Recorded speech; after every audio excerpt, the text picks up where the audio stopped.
আমি না ছোটোকালে মেহেদি করতে খুব বেশি ভালোবাসতাম। আমার হাত থেকে কখন বুঝি মেহেদির রঙই যেত না। একবার একটু যেতে না যেতে আবার মেহেদি পরে নিতাম। আজ কতদিন হলো একটু মেহেদি পরি না। আবার যে কখন সুস্থ একটা স্বাভাবিক লাইফে আসবো, আমি সুস্থ হব, আবার সব কিছু হবে, আদৌ জানি না। শরীরটা দিন দিন এত পরিমাণ অসুস্থ হয়ে যাচ্ছে,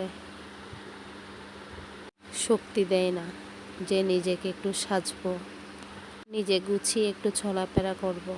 কখন আদৌ সুস্থ স্বাভাবিক হব কি না তা এখনও অজানা। আমার এই জার্নিটা আমার জন্য অনেক কষ্টকর হয়ে যাচ্ছে। আসলে মেয়েদের জীবনটাই ব্যতিক্রম, কখন যে পরিবর্তন হয়ে যায় কেউ টেরই পায় না।